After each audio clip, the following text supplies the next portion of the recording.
You're 7 years old. You wake in the middle of the night inside a cold brick orphanage chapel. You were dreaming of your mother's voice again, though you never knew her. All around you, the other beds are empty. Not a single sound. Just silence. And a strange, heavy humming, low, mechanical, unnatural, coming from beneath the floorboards. You try to scream, but your voice doesn't work. Your feet won't move. And then, just before you black out, you see it. A priest's shadow. But his eyes aren't human. This is not a ghost story. This is a historical record, sealed, hidden, and violently erased. In the winter of 1947, 40 children vanished overnight from St. Augustine's Orphanage in upstate New York. No bodies, no graves, no records, and no justice. The official church explanation: a fire, a flood, a war relocation. Depending on who you asked, but none of those things happened. What did happen was something so systematic, so well-practiced, and so eerily precise that the only way it could have occurred was with the full cooperation of the institution itself. What you're about to hear isn't just the unraveling of a forgotten crime. It is the blueprint of a machinery older than the country it hides inside. A machinery that feeds on the unwanted, transforms them into currency, and leaves behind only silence. And let me warn you now, what you learn in the next 2 hours will not entertain you. It will mark you. You will not forget the names, the dates, the sounds, and most of all, you won't be able to ignore what this means for the world we live in now, because what happened at St. Augustine's did not end in 1947. It metastasized. So before we descend any further, take a breath, look around you, and understand this. Once you hear what follows, there is no going back. St. Augustine's Orphanage was built in 1891, just outside the decaying factory town of Bray, Hollow, New York, a place that, even in its prime, felt forgotten by time. It wasn't a home. It was a holding zone. The children sent there weren't always orphans. Many were simply discarded by mothers who were shamed, by fathers who disappeared, or by systems that didn't want to deal with brokenness. St. Augustine's promised education, discipline, and salvation, but inside its red stone walls, what they offered was obedience, silence, and shame. By 1947, it housed 116 children, boys and girls aged 5 to 15. There were no photographs, no birthdays celebrated, letters went unanswered, and nobody, not the state, not the church, not a single neighbor, ever asked questions. But here's what we do know. A former janitor, a man named Richard Goss, submitted a sworn statement to the Briar Hollow Courier on February 6, 1950, 3 years after the incident. That statement never made it to print. It was intercepted, allegedly by church officials. The original copy was destroyed, but someone, either a reporter or a secretary, retyped it and filed it with a box of unsorted court records, misfiled under foreclosure, abandoned properties. We found it in 2019. Goss's statement included this line: "They weren't sick, they weren't taken away. I saw the nuns praying in reverse tongues, and there was light coming from the basement, blue light. It burned cold. I left that night and never went back." This is where the descent begins. The last public record of St. Augustine's Orphanage was a property tax filing in April of 1947. 1 month later, the land was sold to a private trust. The building was demolished in August. No permits, no records of sale, just a new gate and a new name. Hesper Data Research Foundation. They claimed to study agriculture. But no farming ever occurred there. What did happen, we'll get to soon. For now, remember this. Wherever unwanted child, Ren are gathered, someone is profiting, not in dollars, but in experiments, in rituals, in secrets, because 40 children don't just vanish, they're taken, trained, transformed. Her name was Margaret Vale. She was 17 when she escaped, the oldest girl at St. Augustine's and the only one who ever lived to tell what happened inside. They called her unstable, a chronic liar, a disturbed girl with hallucinations of the religious kind, according to the police report filed in 1948, a report that mysteriously contains no officer's name, no badge number, and no signature. Margaret was institutionalized at Briar Hollow State Hospital for 39 years. She died in 1987, alone, no visitors, no funeral. But before her death, she left behind a black leather notebook sealed with wax and hidden inside a wall behind her bed. It was found by an orderly in 1992. Most of it was written in mirror script, reversed Latin, and crude sketches of ritual chambers, basements, altars, and tunnels beneath St. Augustine's. She referred to them only as the hollow places. One page was translated by a seminary student in 2003. He dropped out 3 weeks later. It reads, "They made us wear masks with no mouths. They said silence was sacred. On Sunday nights, the sisters took the youngest ones downstairs. We heard humming, not like a machine, like breathing, but massive, the kind that makes your teeth ache. They said it was the voice of God, but it came from beneath the stones, and it hated us." This is the only surviving first-person account from anyone inside St. Augustine's, and the church dismissed it instantly. They labeled her a paranoid schizophrenic, claimed she suffered from religious delusions, menstrual-based hysteria, and demonic obsession, actual language from her file. Yet every time Margaret was asked about the other children, she gave the same answer. They didn't die, they changed. The question is, changed into what? Because whatever happened in those basements wasn't a single event. It was a process. And processes leave traces, symbols, sounds, names. In 2015, a construction crew unearthed something on that same land. A tunnel, sealed in concrete, lined with rusted cages, too small for adults, perfect for children. Margaret knew, but no one listened. And if they had, 40 lives might have been saved. If you try to verify the existence of St. Augustine's Orphanage today, you'll find nothing, not even the foundation on satellite images. Just trees, a gravel path, and a government warning sign that reads, "No trespassing, property of the U.S. Department of Agriculture." But in 1946, St. Augustine's was listed in the Catholic Directory of American Institutions under Diocese Code 47. 1 year later, it was gone. And so was Diocese 47, erased. Libraries in Briar Hollow used to carry annual reports from the diocese, archived in the local seminary. They burned in a fire in 1971, a fire that started in a locked archival wing and somehow bypassed the fire alarms. The seminary closed 2 weeks later. The building was razed, and the land was handed over to a private biotech company that doesn't exist on any corporate registry. One employee listed on a public tax form was traced to an alias used by the CIA in 1963 during the MK Ultra trials. Coincidence? Possibly. But when 40 children vanish and every paper trail dies screaming, you're not dealing with an accident, you're looking at a cover-up engineered to withstand time. Here's the deeper rot. State adoption records for Briar Hollow from 1939 to 1950 are missing. A microfilm roll labeled Orphanage Deaths, NY, was found blank in the state archives. The head nun of St. Augustine's, Mother Agnes Lorette, was transferred to a cloistered convent in Italy the day after the orphanage closed. She died 26 years later. Her obituary listed no previous employment. How do 40 children disappear? You erase every trace they ever lived.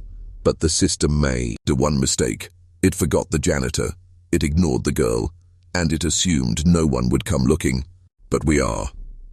We're peeling back the blackout curtain, one scrap, one whisper, one buried lie at a time. And in the next section, we'll examine the blueprints of the building that no longer exists. The ones that show a sub-basement beneath the chapel. One that was never approved, never mentioned, and never photographed. But it's there.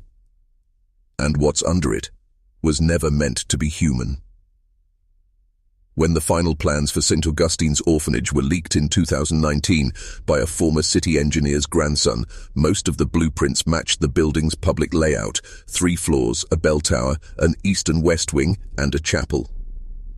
But one detail didn't fit. Page 13, labeled in faded ink, Sub-Level B, Antechamber 9.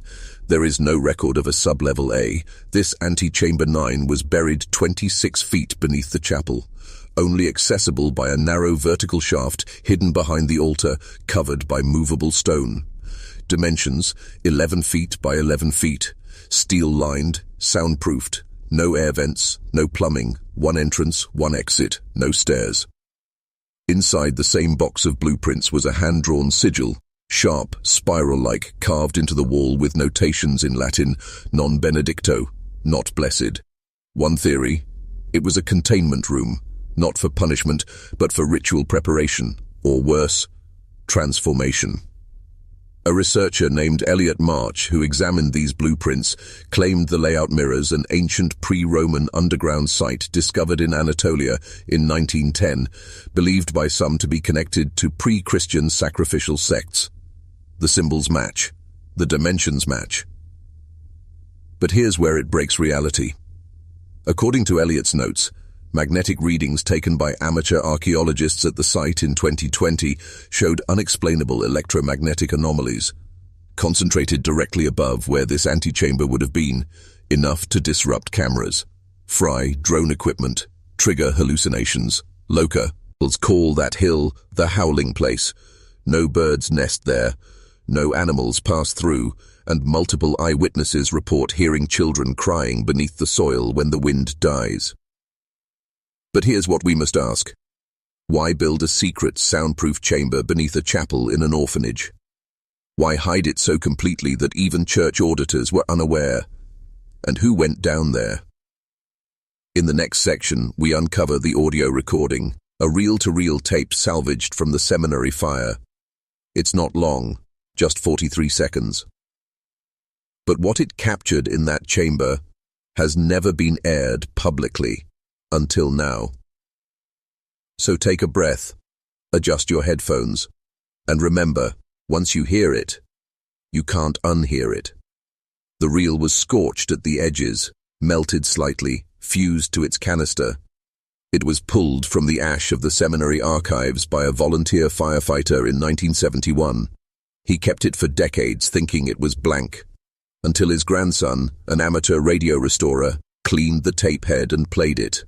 What he heard made him vomit, then cry, then throw the tape into the river. But he'd already made a digital copy, and we have it. The recording begins with silence, then a single tone, low, like a generator hum, but rhythmically pulsing. At second 11, a child's voice whispers something unintelligible. It's not English. It might not even be human. By second 19, you hear footsteps, metal on metal, pacing slowly in a confined space. They stop suddenly. Then comes a sound that has no clear source, like wet cloth being torn from bone. At second 28, a man begins praying, but the prayer is inverted, spoken backward, not reversed digitally, but recited in reverse sequence, as if the speaker memorized the entire Catholic liturgy, backwards. His voice breaks at second 34. And then, the screaming begins. Not loud, not violent, just wrong. Dozens of children, maybe more. But none of them scream for help. They're chanting, in rhythm, like they've been taught. At second 41, there's a final sound, a deep mechanical thrum that spikes into distortion, like the machine, or whatever it was, became aware of the microphone. And then, silence. The tape ends at 43 seconds. We've sent it to audio engineers, linguists, even Vatican archivists. None will speak publicly. But one retired Jesuit exorcist wrote to us anonymously. All he said was, "What you have is not evidence, it is a doorway. Do not open it wider." Too late. Because now you've heard the truth, not all of it, but enough to understand. This was not just abuse, not just murder. It was a ritual, engineered, perfected, hidden. In the next section, we'll trace the symbols found etched on the tape's casing to 3 other institutions across the US, each with its own history of disappearances, strange funding, and unmarked child graves. St. Augustine's wasn't the only one. It was part of something bigger, something still alive. Etched into the casing of the tape were 3 symbols, burned by hand into the metal. At first glance, they looked like random scratches, but enhanced photos reveal them as precise sigils, matching diagrams found in occult manuscripts suppressed by the Vatican since the 16th century. Each symbol corresponds to a location. Each location shares 3 traits: a Catholic-run institution, a history of child disappearances or suicides, a final year of operation that ends without explanation. Case 1, St. Bartholomew's Shelter for Indigent Youth, Omaha, Nebraska. Closed in 1952. 13 girls reported visions of fire raining from the ceiling before the school was evacuated. The chapel burned that night. No cause determined. Only 6 bodies were recovered out of 19 missing. The first symbol, an interlocked spiral and cross, was later found etched into the base of the chapel's altar. Case 2, the Hollow of St. Odilia, outside Baton Rouge, Louisiana, built in 1904. Shut down in 1943 after the discovery of 12 child-sized coffins in the walls of the convent. No names, no death records. The nuns responsible were relocated to cloistered convents in Italy and never questioned. Local legends say the building now howls at dusk. Second symbol, an angular triangle with a slit through the center, was painted on the inside of a cellar door, discovered during demolition. Case 3, the Briar Valley Seminary, Pennsylvania. Originally a Jesuit school for missionaries. Its chapel housed an underground sanctuary built of imported basalt. In 1955, a student choir went missing during rehearsal. All 12 voices were heard singing from inside the walls days after the disappearance. They were never found. The third symbol, a double circle with a thorn, was found carved into each choir pew beneath the seats. And here's the horror. All 3 symbols appear together on the tape from St. Augustine's, not as decoration, as a signature. These were not isolated tragedies. They were installations, experiments, linked, coordinated, and each one tested something: ritual structure, environment, response.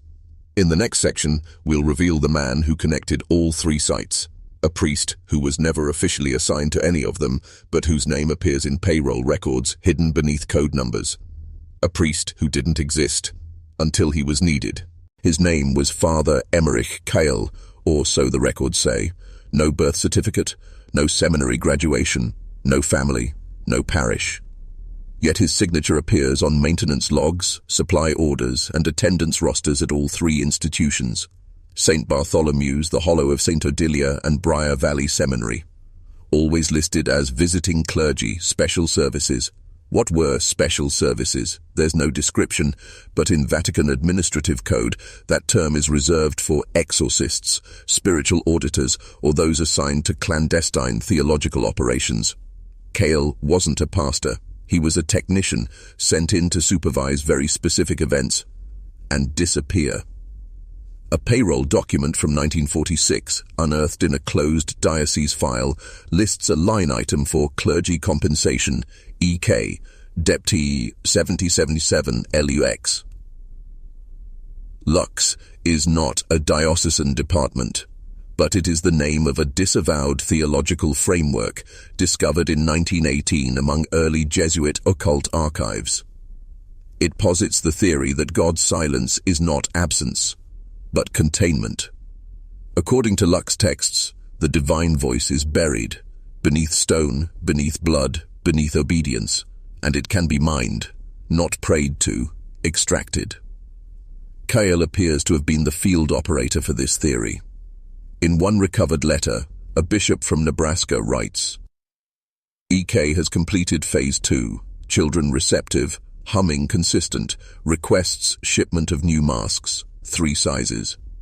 Masks, phase 2. Shipment. This wasn't just theology, it was logistics. Cale was last officially seen in 1954, entering the archives of the Vatican's Apostolic Penitentiary, the department responsible for handling the Church's most secret sins. He never left. There is no record of his death.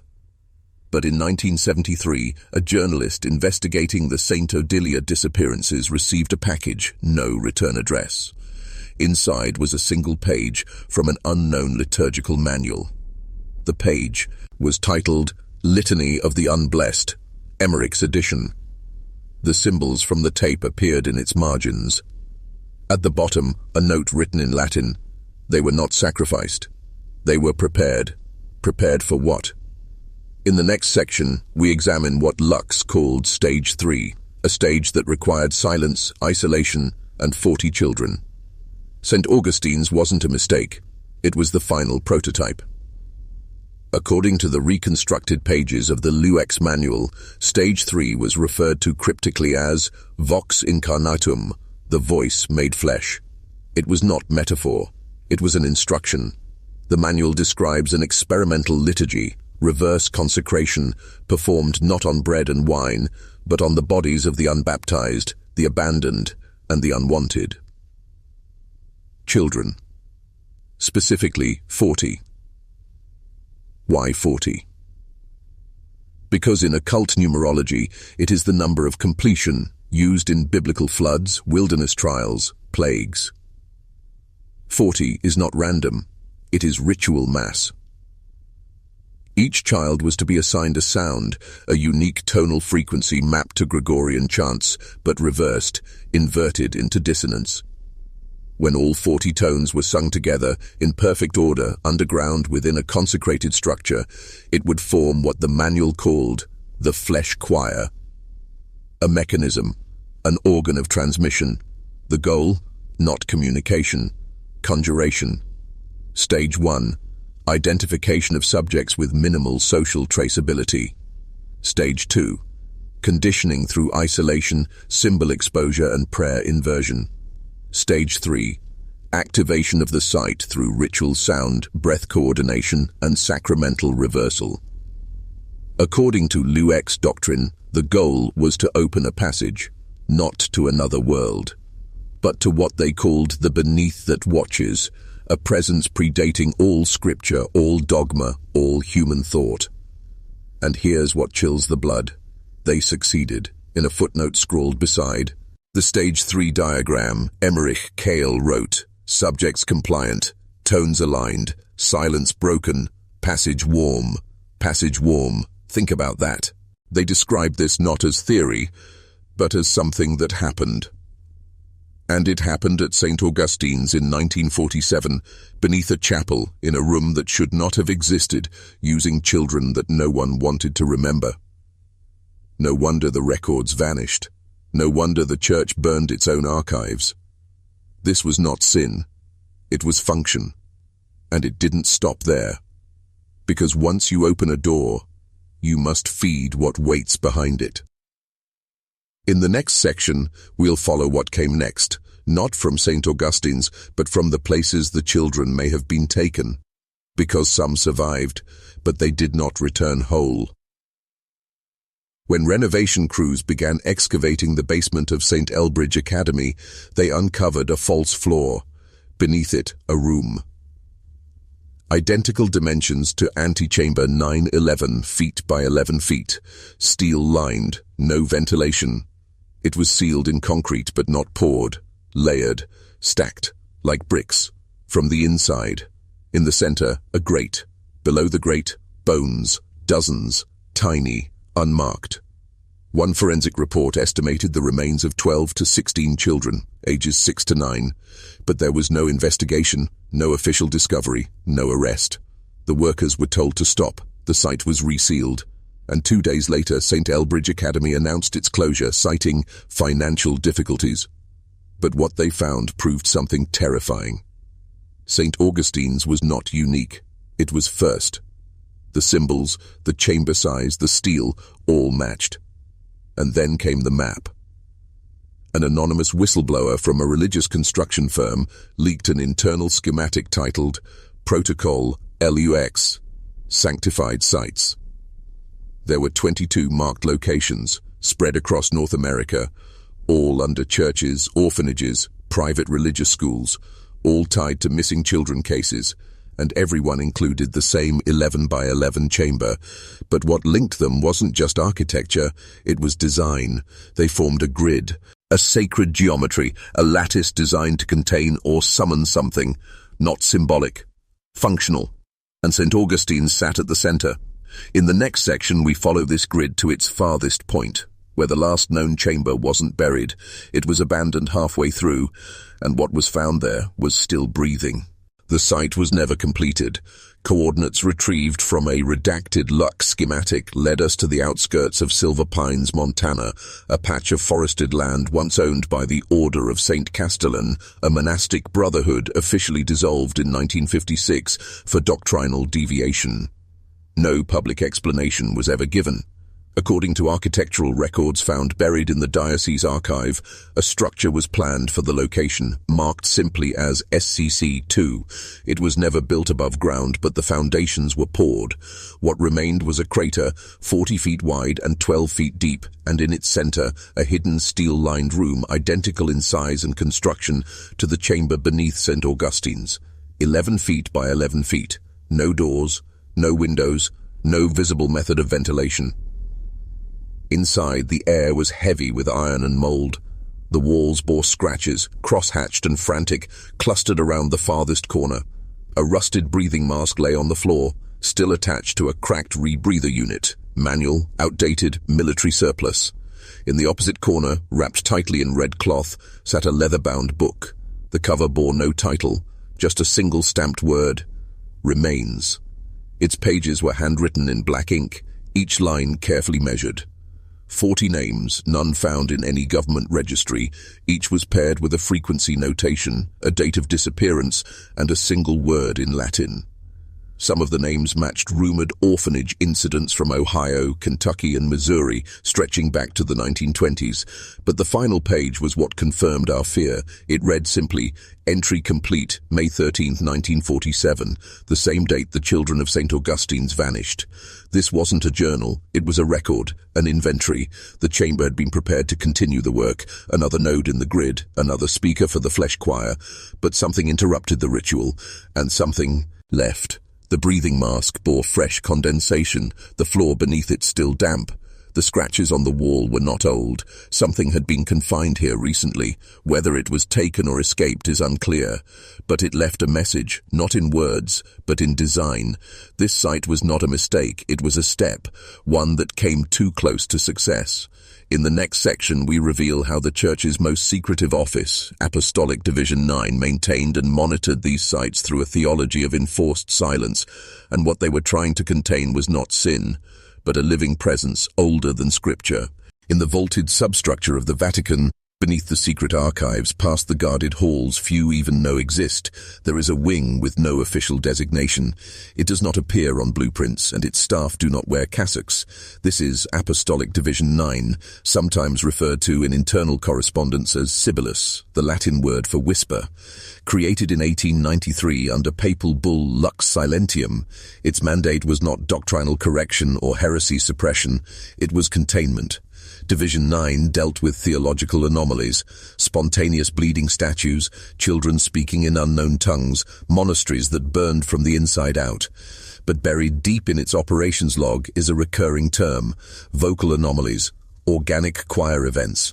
That term appears only 37 times over 100 years. 22 of those correspond directly to sites on the Lux grid. What Division 9 was hiding was not a myth, it was a system. Through recovered correspondence, internal maps, and directives marked with the papal seal, we now understand that the Church knew about these chambers. More than that, they designed them. Not all, but the originals. The rest were imitations, rogue iterations, built by orders like the Castellans and others operating under theological blackout. The term unblessed structure appears in margins. So does stage echo, tone-stable hosts, and most chilling of all, undervoice. These were not metaphors, they were roles. The Church wasn't simply running from these rituals, they were replicating them, standardizing them. Apostolic Division 9 treated these sites not as spiritual aberrations, but as sacred technology, and they used the liturgical calendar to sync their operations with key astronomical alignments, channeling Gregorian chants as acoustic tuning forks across sanctified geography.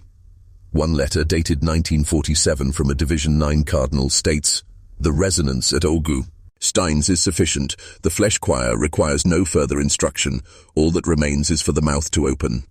And then, silence. No more correspondence. The entire operation was shuttered in late 1947, exactly 5 months after the disappearance of the 40 children. The records do not say why, but the timing is no coincidence. Division 9 was not just overseeing containment, it was facilitating worship.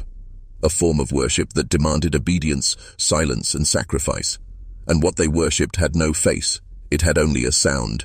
In the next section, we'll uncover what Division 9 called the mouth below, and how the geometry of the orphanage itself may have been built to act as a voice box for something that should never speak. When we examine the architectural blueprints of St. Augustine's, particularly those recovered from the basement of the Diocese of Hollow Rock in 1989, a terrifying pattern emerges, one that no casual observer could see without mapping the orphanage room by room. The dormitories were not arranged for efficiency, nor was the chapel positioned centrally for worship. Instead, the entire building structure, every hallway, every room, every beam, was aligned to form a kind of diagram, one based not in Catholic iconography, but in ancient vocal resonance mapping. The chapel formed the larynx, the dining hall, the oral cavity, the children's dormitories, lungs, the underground chamber, steel-lined and perfectly silent, marked the glottis, the gateway of breath. The building itself was a throat, not metaphorically, functionally. Every movement of the children, every prayer, every song, every breath was guided through that structure like air through a human mouth. And in the final stage of the ritual, Stage 3, as described in the Lux Manual, those sounds were synchronized, 40 children, 40 frequencies, each a breath pushed through the lungs of a building. But if the orphanage was the throat, then what lay beneath was the mouth, a space not designed for human habitation, but for transmission. The sigil found carved on the altar floor in the hidden chamber beneath the chapel was a spiral cross, half Christian, half pre-Sumerian. In apocryphal liturgical texts, that sigil was called Os Infernum, the mouth of hell. But Division 9 didn't believe in hell in the traditional sense. They believed in space. Spiritual vacuum zones where silence accumulates over time and becomes aware. The mouth below was not a pit. It was a listener, a structure tuned to receive something from beneath the veil of perception. The flesh choir was not praying. It was calling, and the call was answer. Not with words, but with heat, with blood coming through the walls, with the children ceasing to exist all at once as if they had been unspoken. That was what Emmerich Kyle meant when he wrote Passage Warm. The mouth had opened, and something, not a demon, not an angel, but something that did not belong, had entered. Or worse, it had always been there, waiting to be sung into form. In the next section, we'll analyze the after effects at the other Lux sites and what each began to experience within 72 hours of the ritual being completed at St. Augustine's. Because the voice didn't stop there, it echoed across the grid.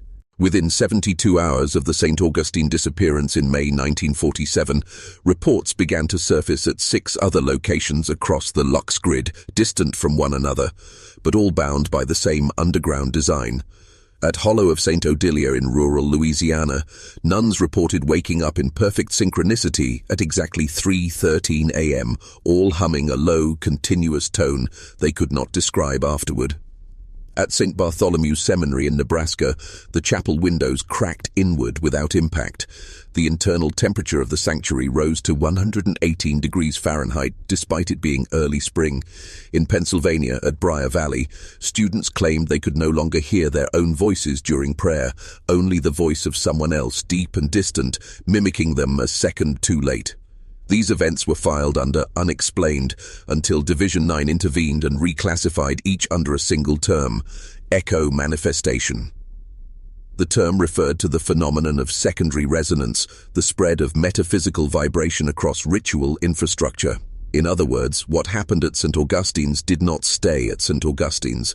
The ritual was so exact, so mathematically aligned with the 22-site grid, that its frequency propagated outward like the ripples of a bell struck with divine force.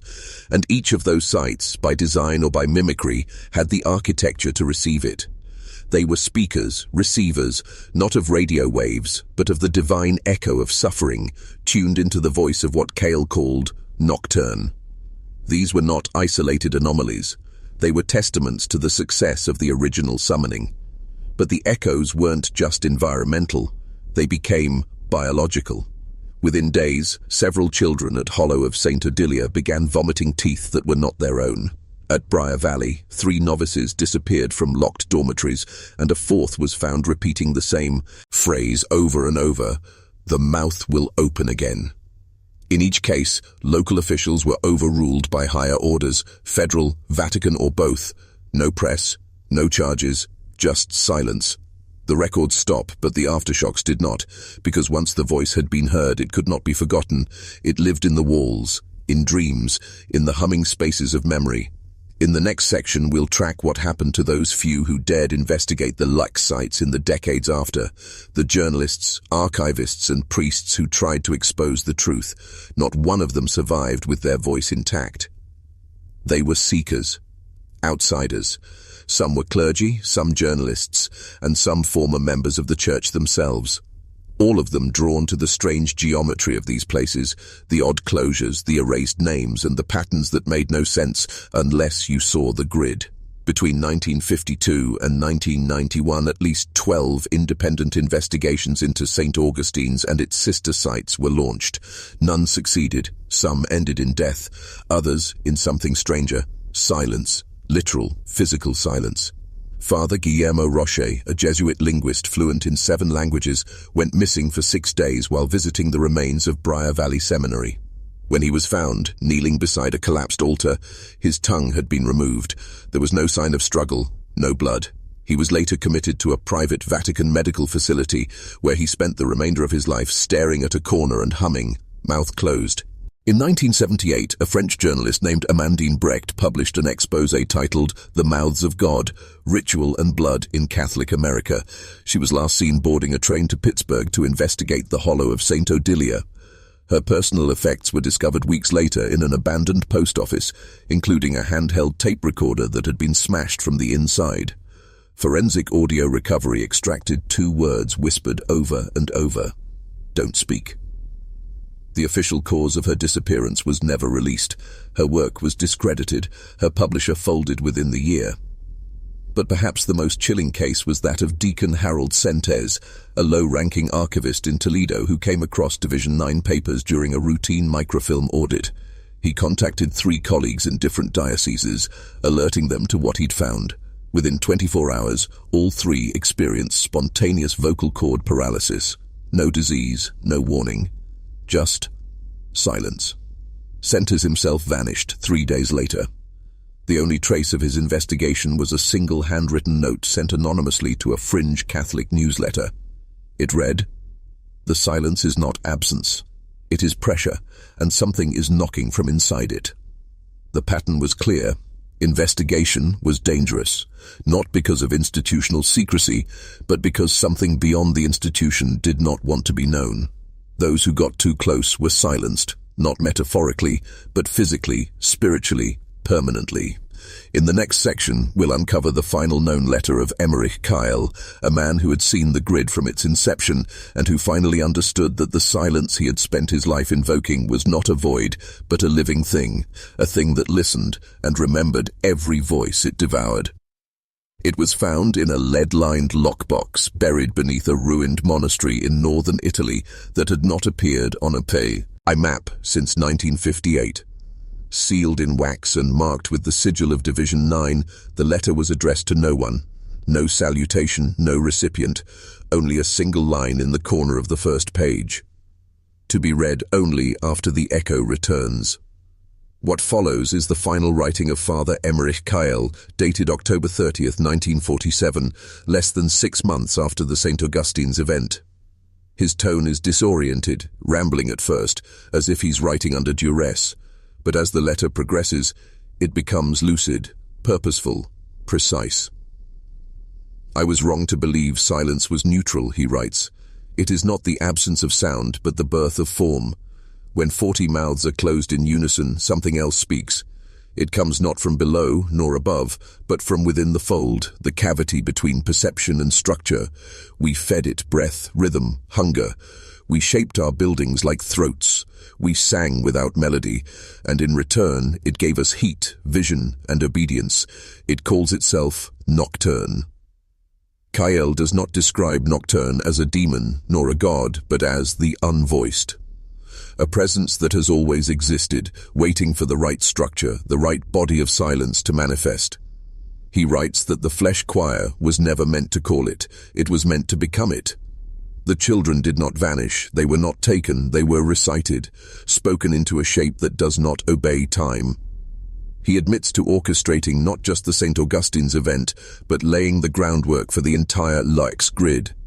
Each site is a syllable, each chamber a phoneme. When they all sound together, the voice wakes.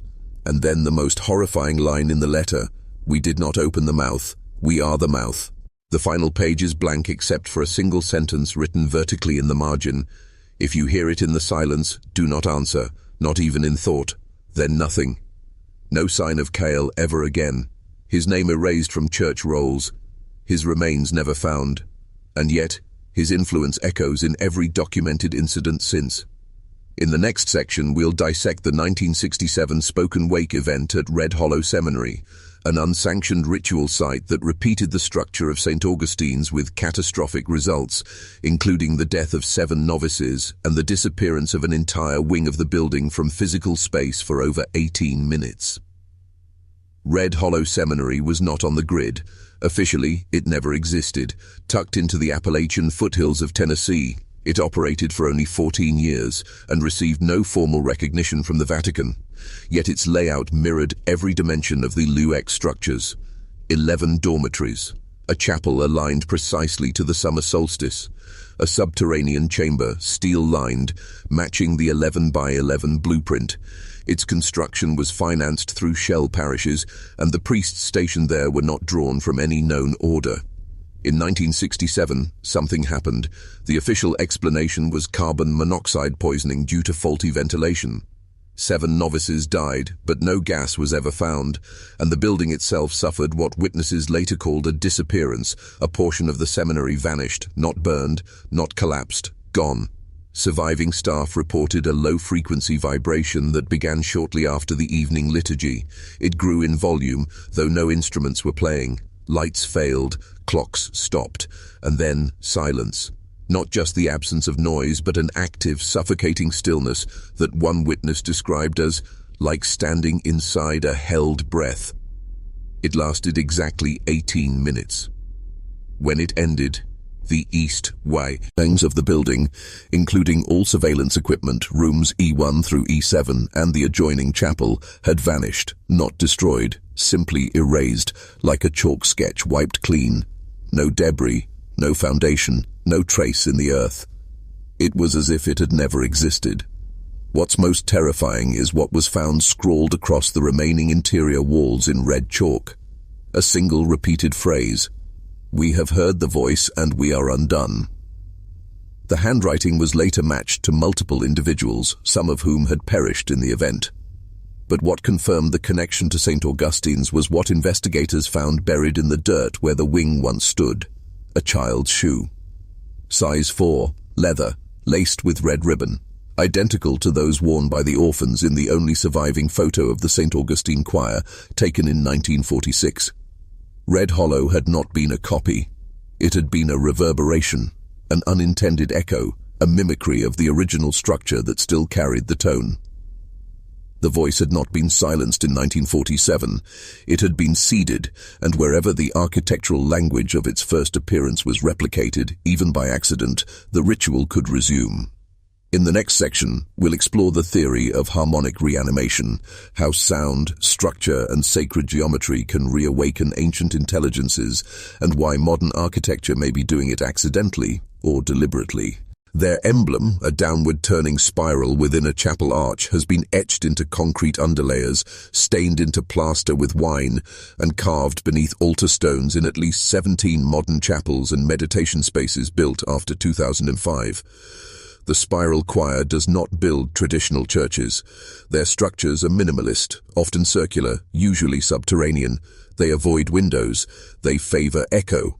Every element is designed not for aesthetics but for function, to amplify resonance, to shape breath, to channel human sound into geometric command. They are not summoning the divine. They are constructing a mouth, one spiral at a time. The most infamous example is the New Eden Wellness Retreat in Utah, completed in 2017 and closed indefinitely after 6 clients vanished during a group meditation exercise. The architecture was based on sacred numerical harmonics and featured a central chamber with 11 precisely spaced alcoves, each lined with sound-dampening foam that, paradoxically, amplified low frequencies when human breath was present. The lead designer was later identified as a former seminarian expelled from a Vatican acoustics program in 1994. His thesis, later banned, was titled "Silence as Vessel, Resonant Absence in Sacred Geometry." Every time a spiral choir structure is completed, something stirs.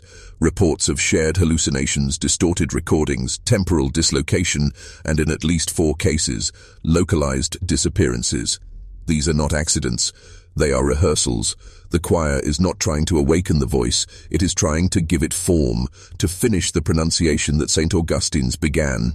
In the next section, we investigate the choir's ultimate blueprint, known only as the larynx, and how it was allegedly constructed beneath an unmarked monastery in rural Spain, a structure that might already be speaking, in tones only the devout can hear. Hide beneath the frost-bleached hills of northern Spain, unreachable by road and unlisted in any diocesan registry, lies a monastery so old it predates the Gregorian calendar. Its formal name has been lost, but the blueprints uncovered from a Vatican black archive refer to it simply as larynx. The structure sits atop a geologic fault line, but its walls, measured in harmonic ratios, follow no known religious architectural style. There is no altar, no nave, no crucifix, only passageways spiraling downward through stone, narrowing with each descent, as if guiding something toward a terminal silence. Those who found fragments of its construction drawings report strange annotations in both Latin and Proto-Basque. Where no word rises, the word is prepared, and breath is the bridge between bone and absence. What makes the larynx unique is not only its subterranean structure, but the intentional way it was built to listen. The chapel, if it can be called that, is a dome without a center, a void surrounded by concentric walls that reflect and refract sound in a precise mathematical progression. When any tone is made, even a whisper, it does not echo, it builds. Layer by layer, it amplifies the original sound not by repetition, but by resonance, until it becomes unbearable, dissonant, alive. The last known visitor to the site, a linguist from Navarre hired to survey the inscriptions on its lowest chamber, wrote in her notes, "This place does not respond to the voice, it corrects it, as if preparing it for something else." There is a field of research suppressed both by theology and mainstream science, known by different names depending on who dares to study it: spatial resonance, echo-frequency dynamics, liturgical acoustics. But the most accurate and most dangerous term is harmonic reanimation. The idea is simple but terrifying. Certain shapes, materials, and sound frequencies, when combined in precise configurations, do not just resonate, they awaken. Not in the metaphorical sense, but in the ancient ritualistic sense. They reanimate what was once dormant, not the dead, but something deeper, something below. Ritual architecture has always flirted with resonance. The domes of cathedrals, the stone alignment of monastic cloisters, the geometric purity of sacred grottos. But what the designers of St. Augustine's and its sister sites achieved was an acoustic precision so exact it bypassed conscious language. It spoke directly to the architecture of silence, to a part of human perception that predates words. They didn't build chapels, they built instruments. And when those instruments were played, not with music, but with breath, stillness, and repetition. They did something sound should never be able to do. They changed space.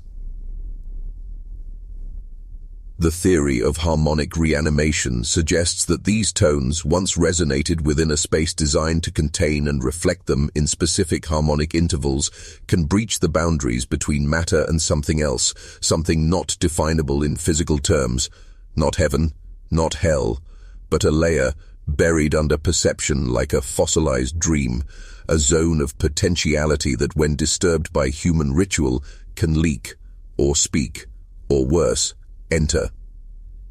Modern examples support the theory, albeit inadvertently.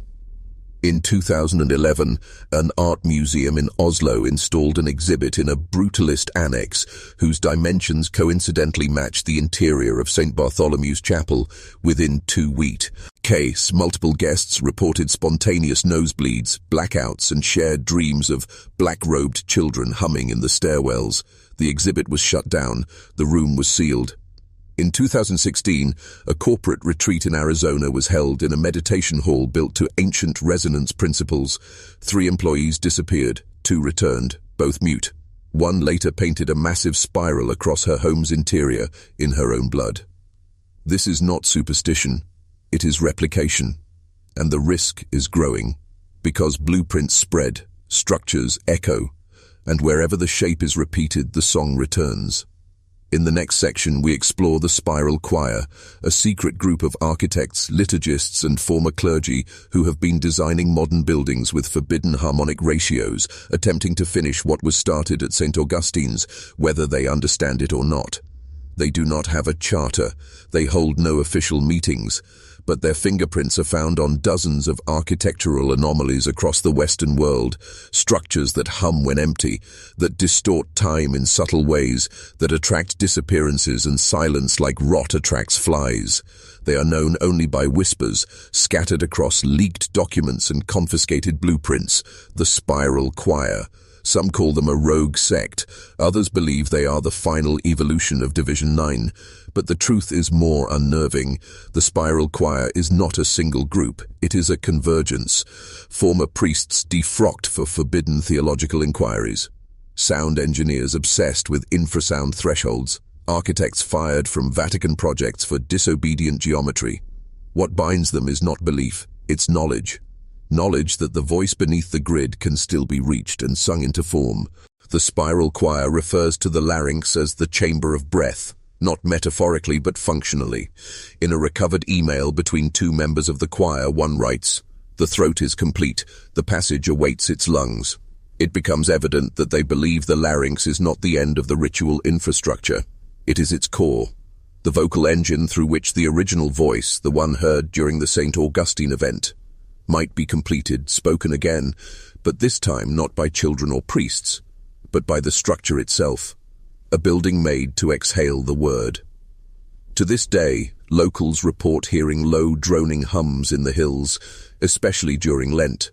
Farmers have abandoned nearby fields. A small chapel collapsed without explanation, its stones folded inward like paper. And, at the epicenter, the larynx remains sealed, but not silent.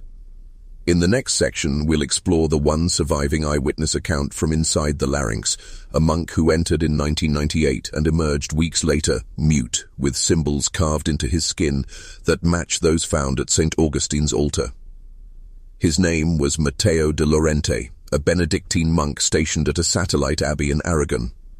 Known for his reclusive habits and encyclopedic knowledge of apocryphal scripture, Matteo had long been fascinated by the oral traditions of early Christian mystics, those who claimed to hear God not in words but in frequencies. In 1998, without official sanction or support, Matteo disappeared into the northern hills with nothing but a journal, a compass, and a satchel of Eucharist wafers. 3 weeks later, he was found wandering the edge of a vineyard 5 kilometers from the rumored site of the larynx. He was barefoot, his robes were torn, and he did not speak, not then, not ever again. He was taken to a small Carmelite clinic where his caretakers quickly realized the silence was not voluntary. His vocal cords had not been cut, but had shriveled, as if atrophied by lack of use. something medically impossible in so short a time. More disturbing were the markings. Carved into his chest in a spiral descending from collarbone to navel were symbols, not letters, not known sigils, but geometric glyphs that matched, with near-perfect fidelity, those found engraved into the altar stone of St. Augustine's lost chapel. The markings were not fresh, they had healed. Whatever happened to Matteo had been done not days ago, but within the walls of the larynx in absolute secrecy. His journal, though damaged by moisture and heat, contained fragmented entries, some written in Latin, others in phonetic syllables that defied translation.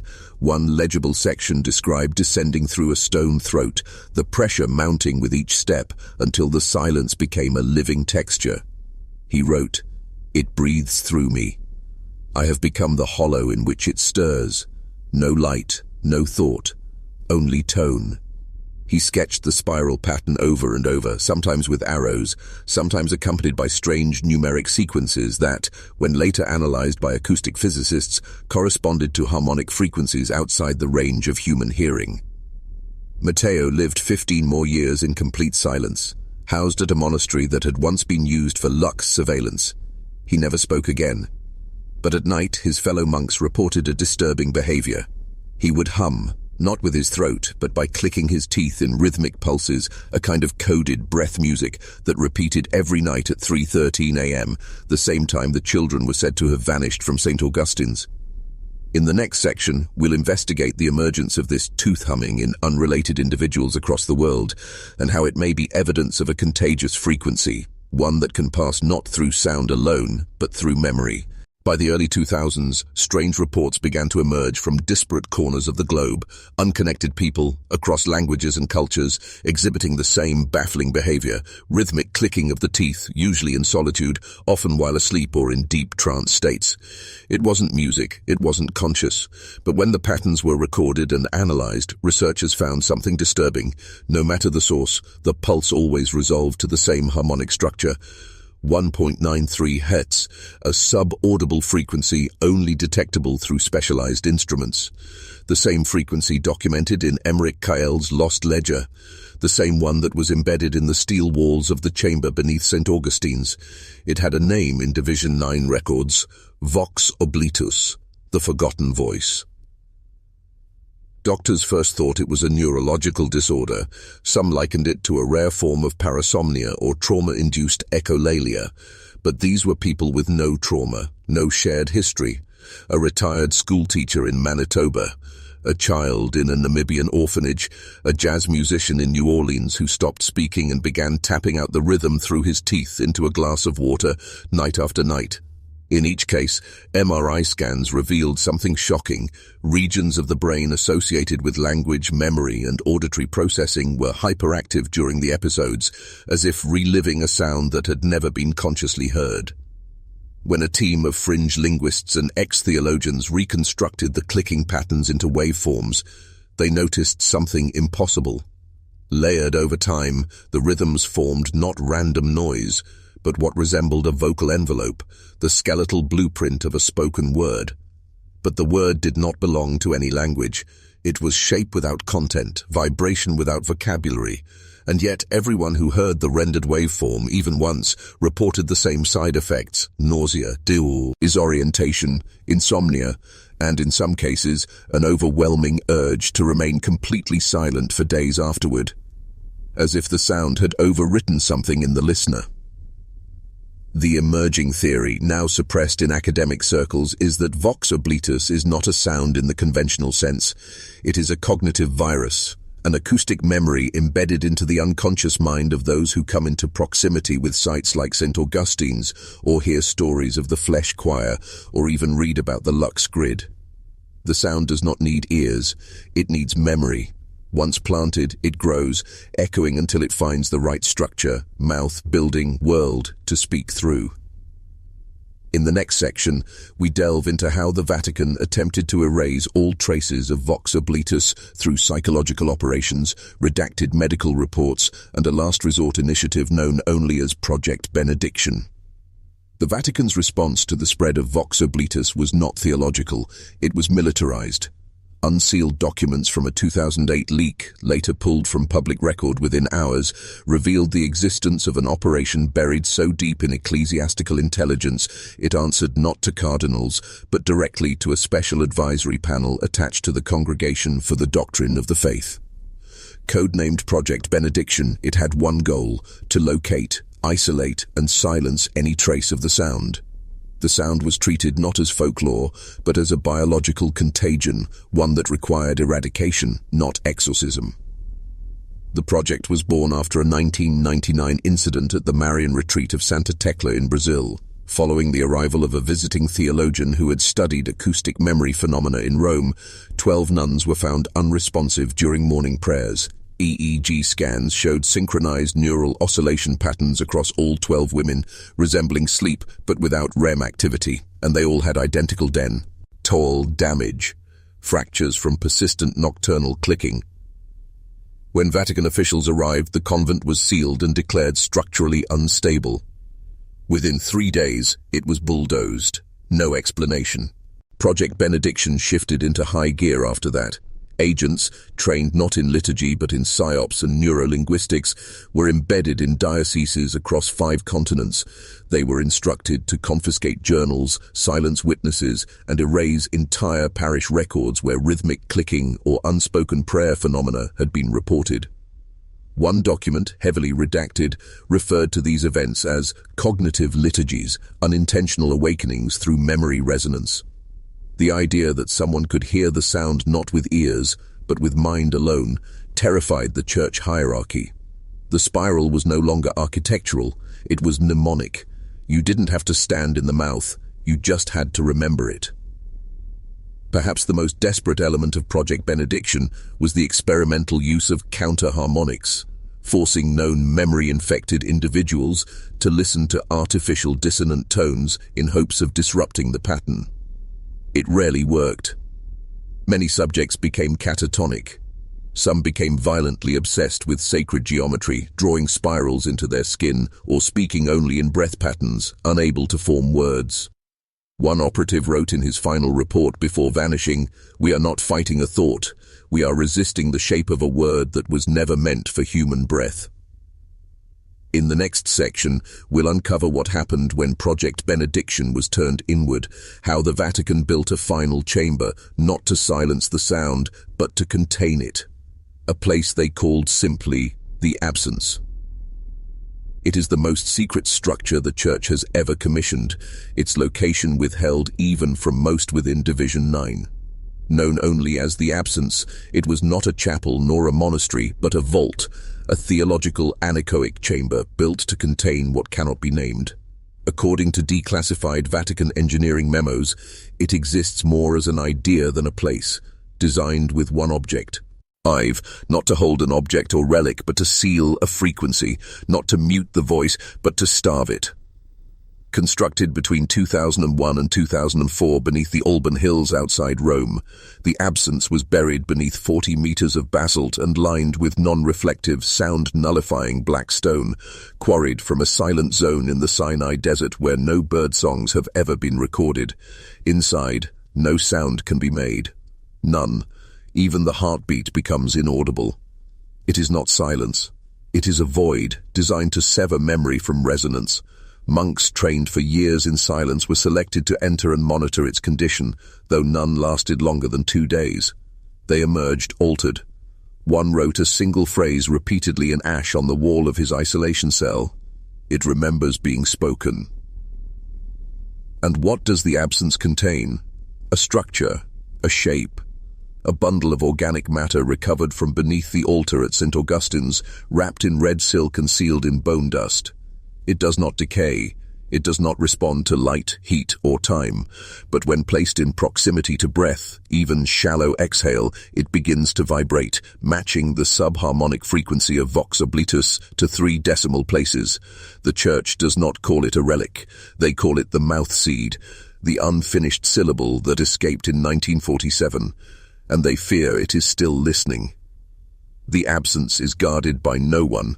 It needs no guards. Anyone who approaches its chamber begins to forget why they came. That is its final defense, an aura of theological amnesia.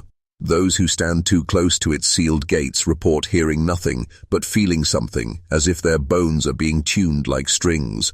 According to one lost report from a defector within Division 9, the structure is not at rest, only paused. In the next section, we will examine what happened in 2019, when a copy of the original St. Augustine's blueprint surfaced on the Darknet, and an anonymous collective attempted to rebuild the chamber from memory, unaware that the voice doesn't wait to be summoned, it only needs to be remembered. In May of 2019, a 61-page architectural document appeared briefly on an encrypted Darknet forum dedicated to esoteric Catholic history. Posted by an anonymous user under the name Lux Returned, the file claimed to be a full reconstruction of the lost blueprints from St. Augustine's Orphanage. It included floor plans, material specifications, even psychometric notations marked in the margins, details that had never appeared in public record.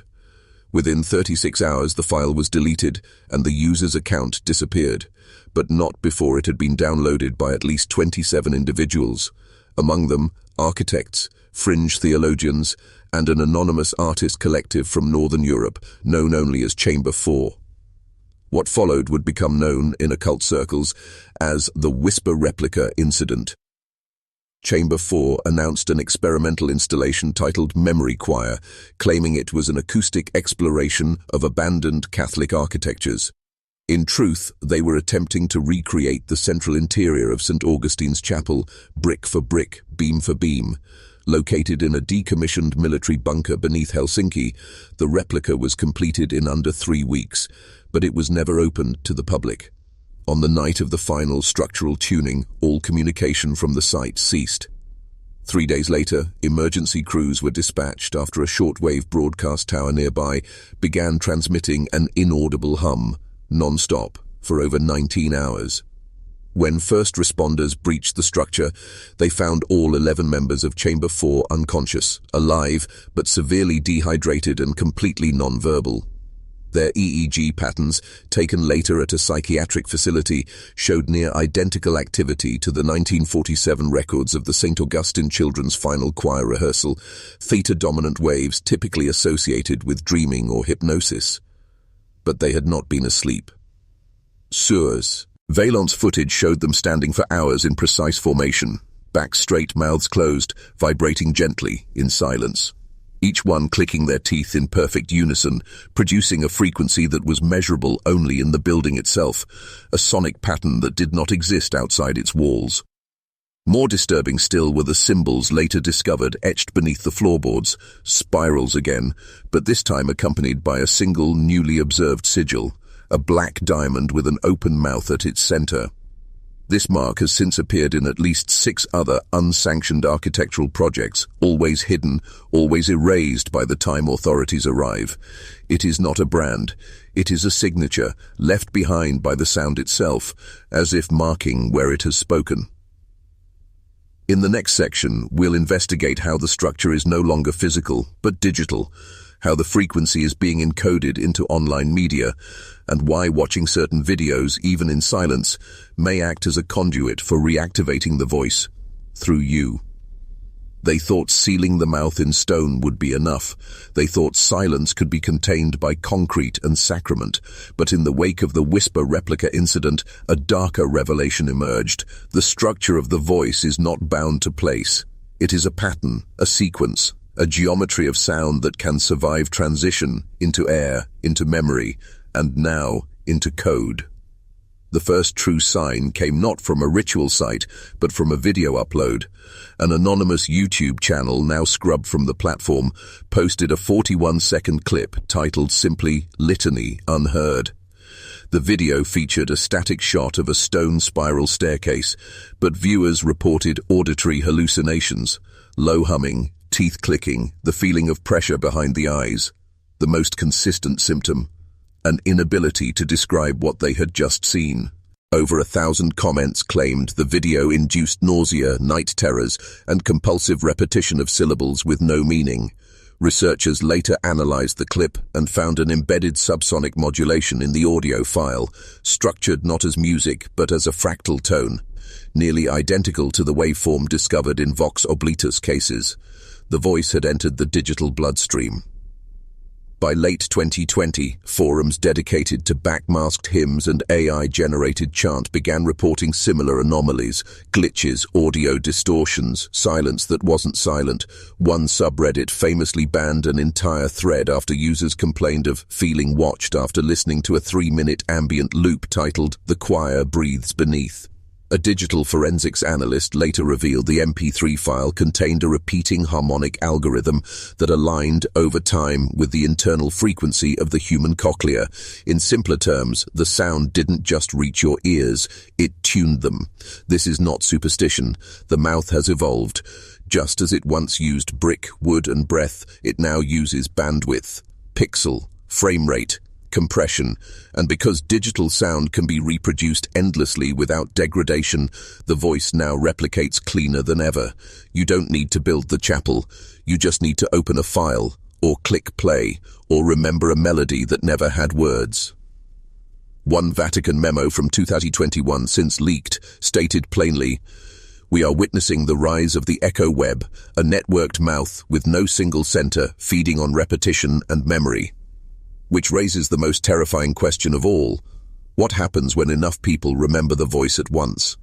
In the next section, we'll follow the only known attempt to counteract the digital spread, an encoded liturgy known as the counter-silence, transmitted just once before its creator vanished without a trace. It surfaced for exactly 9 minutes AEG and 13 seconds on a server hosted in an Icelandic data center, posted by a user named Null Psalm. The file, a compressed .aif titled Kyrie ex13.null, contained no metadata, no credits, and no context, only a cryptic caption. To speak against the mouth, you must sing without voice. Downloaded fewer than 200 times before the server was wiped and the hosting IP address vanished, this recording became known in certain theological blacklists as the counter-silence, not a song, but a sonic bulwark, a digital chant designed to disrupt the geometry of Vox Oblates. Its structure defied conventional analysis. At first, it sounded like nothing, white noise layered with near-threshold breathing, barely perceptible beneath a field of static. But when run through acoustic modeling software, a complex interference pattern emerged. Every 37 seconds, the waveform inverted itself, erasing its own harmonics, a recursive negation of tone. The result, the opposite of resonance. Where Vox Oblates built shape through memory and repetition, the counter-silence consumed it. Listeners reported partial amnesia, dream fragmentation, and the spontaneous forgetting of common prayers. One priest who reviewed the file stated, "It's like listening to a cathedral collapse in reverse, like unbuilding God." The liturgy embedded within the sound is non-verbal. It consists entirely of breath pulses spaced in intervals that mirror those of Gregorian chant, but inverted, chanted without note, word, or rhythm, just expulsion. Exhale as erasure. A few daring sound engineers attempted to remix it, to clean the signal or extract meaning. Every one of those files has since been corrupted. The original recording, preserved only on a stolen Vatican drive, is now locked within a Faraday-caged archive under permanent observation, because something happened during its final documented broadcast, one last transmission before Null Psalm disappeared.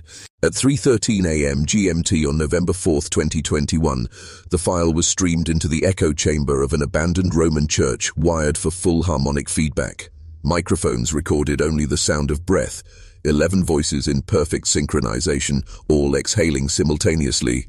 No one was present in the building. The doors had been locked, and yet the sound was real. Locals described pressure in their bones, pets fled from homes, and a church bell that had not rung in 60 years tolled once, and then cracked. The voice had heard its inverse, and for the first time since 1947, it paused. In the next section, we'll explore how the final pieces of the grid, those yet to activate, are being located through unexplained architectural synchronicities worldwide. Because the mouth is not finished.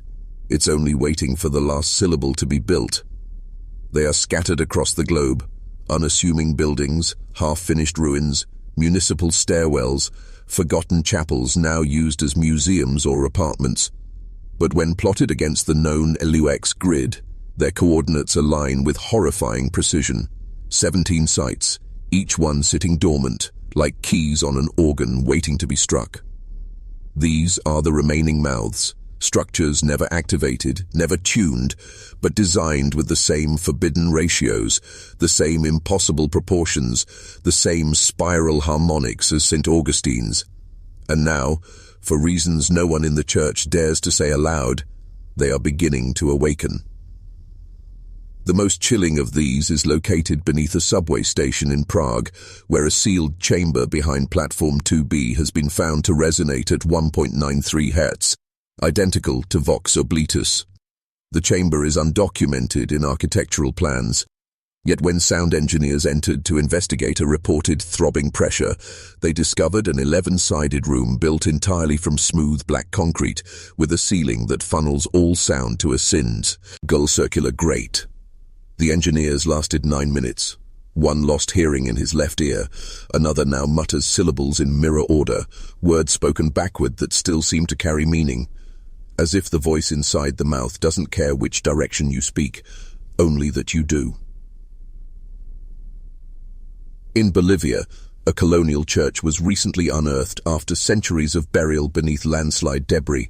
Its crypt revealed a stained glass window shaped like an open jaw and a stone altar etched with concentric spirals wrapped in a phrase, "That which was sung once will be sung again."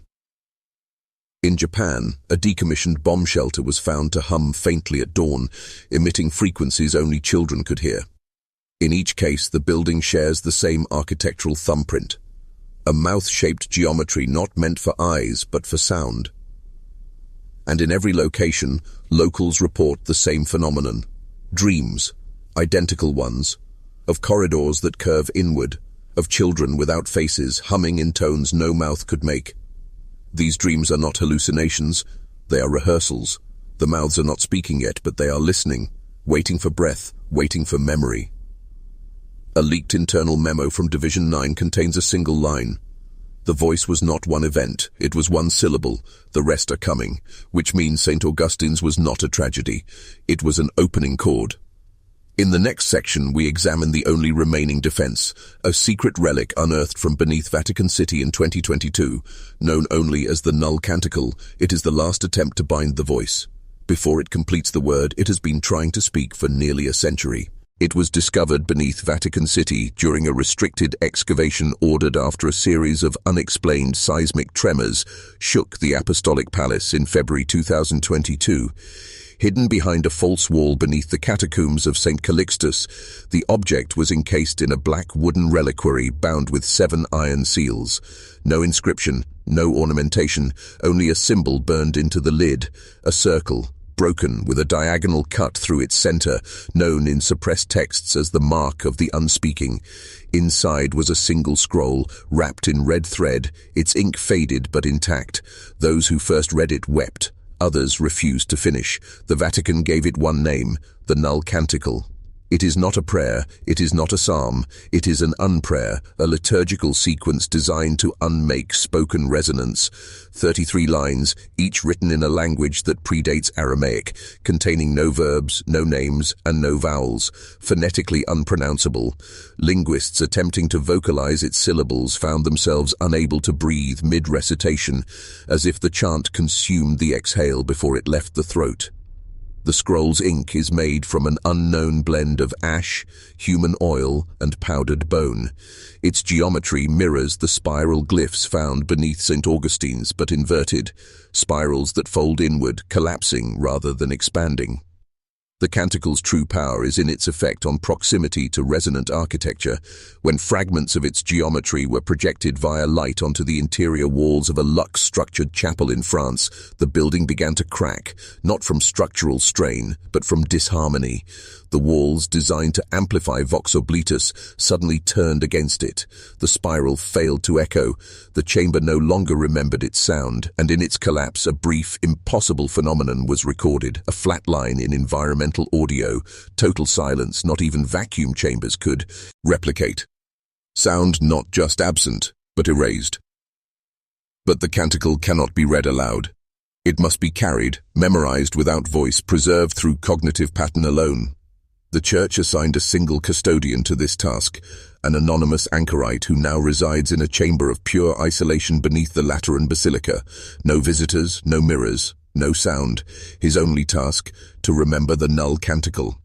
Because the moment it is forgotten, even once, the mouth may speak again. In the next section, we move toward Revelation. We will explore the original event at St. Augustine's from a final, hidden angle. The audio transcript that was never released, because the choir did not vanish in silence. They finished the song. For decades, the prevailing belief was that no recording survived the final rehearsal of the St. Augustine's choir. The official story, a power surge had destroyed all audio equipment. The truth is more calculated. One reel-to-reel magnetic tape did survive, sealed in a lead-lined case, mislabeled and buried within the archives of Division 9 under the innocuous title, Property Inventory, Choir Room, March 12, 1947. It sat untouched for 73 years until a junior archivist, unaware of its significance, digitized the contents in 2020. What they heard was not a song. It was an event. The completion of a syllable. The tape begins with ambient chatter, the scraping of chairs, a woman's voice, likely Sister Clemence, guiding the children through breathing exercises. A piano plays 3 soft notes. Then silence, but not empty silence. It's a pressure, a thickness that increases until the air itself seems to bend. And then the children begin to hum, not in harmony, not in melody, but in exact unison, as if possessed by a single breath distributed among many lungs. The hum grows until the frequencies begin to fracture the microphone. Audio warps, tape distorts. But one thing becomes clear. The sound they are producing does not belong in the human vocal range. Midway through the recording, something impossible occurs. The waveform folds, not clips, not distorts. It folds into a shape that mathematicians would later identify as a non-Euclidean spiral, an acoustic representation of infinite recursion. It means the sound was not only produced, it was reflecting itself in real time with increasing precision. As if the mouth wasn't speaking into the world, but folding the world into itself. The last 8 seconds of the tape contain no voices, no instruments, only a low insectile vibration. But when reversed, slowed and digitally cleaned, the vibration reveals a horrifying truth. It is a word, spoken in no known tongue, 4 syllables, phonetically consistent across every analysis. The same word now found etched into the skin of survivors, whispered in sleep by children who've never heard of the orphanage. The word is not a name, it's a signal, and once it was completed, every child present disappeared. This is why the tape was hidden, not because it failed to capture the event, but because it captured it perfectly. The syllable was recorded, and if heard too clearly, too completely, it might finish its work. In the next section, we explore the legacy of that sound, how its echoes are being born into new voices, and how the next choir will not be made of children, but of us. There is no longer a chapel, no pews, no stained glass to catch the dying light. The structure now is us, flesh arranged in algorithm, memory grafted to data. The mouth has no need for bricks. It hums through fiber optics, pulses beneath our scrolling thumbs, waits patiently in caches, codecs, playlists. The voice once needed innocence to carry its weight, to cross into breath without resistance. But innocence is no longer a resource. Now it seeks only access, and we've given it everything. Across the globe, scattered reports from sleep clinics, digital detox centers, and AI speech labs point to a terrifying convergence. Spontaneous, synchronized vocalizations during dream states. Hundreds of individuals, none connected, all humming in the same subharmonic range. In labs, voice analysis software crashes when trying to transcribe their tones. Some researchers speculate these are stress responses. Others whisper of a digital psychosis. But the patterns, oh, the patterns, mirror those etched into the altar at St. Augustine's. The mouth isn't waiting to be summoned. It is already rehearsing, and we are becoming its choir. What began as a signal, then a structure, then a ritual, has evolved into a viral resonance. The blueprint has replicated through more than architecture, through culture, repetition, obsession. Every time someone speaks of the orphanage, watches a video about the vanished priests, listens to ambient audio from a haunted chapel, they feed it. The breath doesn't have to be holy, it just has to be shared. The word is rebuilding itself from the broken shards of our curiosity. There are reports of AI-generated voices, those synthetic, non-human narrators, accidentally reproducing the substructures of Vox Oblates. Engineers have shut down whole text-to-speech programs after audio output began speaking in tones that seemed to breathe. This is no accident. The digital choir is tuning itself, and with every click, every share, every retelling, it grows closer to completing the unspoken command it began in 1947. This isn't folklore anymore. This is infrastructure. The mouth has changed medium, and the next time it sings, it won't be through lost children in a chapel. It will be through millions, each a vowel, each a note, each a breath fed into a resonance we will no longer control. In the final section, we confront the last question. If the word finishes itself, what happens to the world that hears it? There is no final line, only a threshold. The voice, first fractured in whispers, now coils at the edge of breath, waiting, not for an altar, not for a ritual, but for a moment, a critical mass of memory, because the word was never meant to be spoken once. It was meant to be echoed, shared, echoed again, and now it is everywhere, in language, in silence, in us. The last syllable is no longer hidden. It is distributed across hearts, across devices, across the spaces between meaning and sound, and when it completes itself, it will not be heard. It will be known. What happens when the syllable speaks itself? When memory becomes choir? The oldest theological documents agree on only one point. Creation began not with light, but with voice. In the beginning was the Word. But if that word returns, not as creation, but as echo, then what comes next is not a world. It is a wound, a reversal, a folding of language into something that consumes meaning, the end of metaphor, the end of distance between voice and flesh. The sound will be understood by all, regardless of tongue, creed, or culture, not because it is universal, but because it predates universality. A command spoken into the marrow of the world and now reassembled, syllable by syllable, across the lattice of our breath. Division 9 is gone. The Vatican no longer responds to inquiries. The last tapes have been sealed beneath water, but the sound still moves.